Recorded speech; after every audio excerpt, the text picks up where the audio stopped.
Hello বন্ধুরা, হাজার বছর আগে মধ্যপ্রাচ্যের মরুভূমিতে দাঁড়িয়েছিল এক অবিশ্বাস্য সভ্যতা ব্যাবিলন।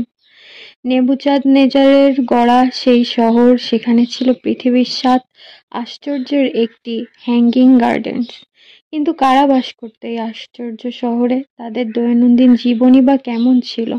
আর কিভাবে পৃথিবীর মানচিত্র থেকে হারিয়ে গেল এই মহাসভ্যতা? আজকের ভিডিওতে আমরা জানবো ব্যাবিলনের আসল গল্প। ব্যাবিলনের মানুষেরা মূলত আক্কাদীয় ভাষাভাষী সেমিটিক জনগোষ্ঠী। তাদের পূর্বপুরুষেরা মেসোপটেমিয়া অঞ্চলের বসবাসকারী সুমেরীয় ও আক্কাদীয়দের উত্তরসূরি। ব্যাবিলন ছিল একটি মেল্টিং পট। এখানে বসবাস করত ব্যবসায়ী, কৃষক, লেখক, পুরোহিত, জ্যোতিষবিদ, সৈন্য।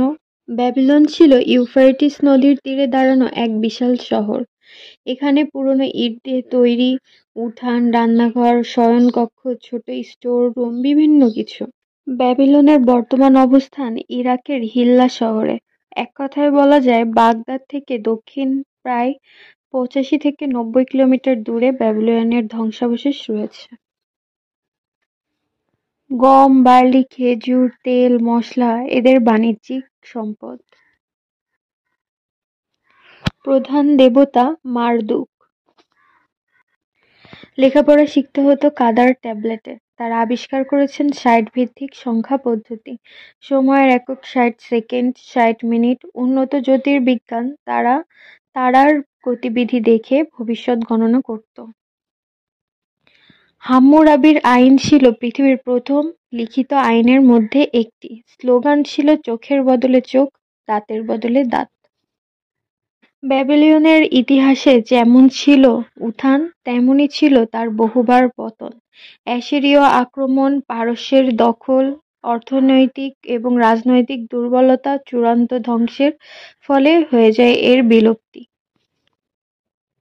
ব্যাবিলনের ঝুলন্ত উদ্যান, যাকে পৃথিবীর ৭ম আশ্চর্য হিসেবে গণনা করা হয়, তবে আসলে এর কোনো অস্তিত্ব আছে কিনা তা এখনো প্রমাণিত হয়নি। গ্রিক ইতিহাসবিদ হেরোডাটাস, ডিওডোরাস সিকুলাস, আরও বিভিন্ন কবি এবং লেখকরা ঝুলন্ত উদ্যানের কথা বলে গেলেও সরাসরিভাবে কেউ উদ্যানটি দেখেনি। ব্যাবিলন খনন করে অনেক বড় বড় স্থাপনার সন্ধান পাওয়া গেছে। ইস্তার গেট, নেবুচাঁদনেজারের প্রাসাদ, জিগ্গুরাত, ব্যাবিলনের টাওয়ারের সম্ভাব্য কাঠামো। কিন্তু ঝুলন্ত উদ্যান এর কোনো চিহ্ন আজ পর্যন্ত পাওয়া যায়নি। কিছু ইতিহাসবিদ তো মনে করে ওটা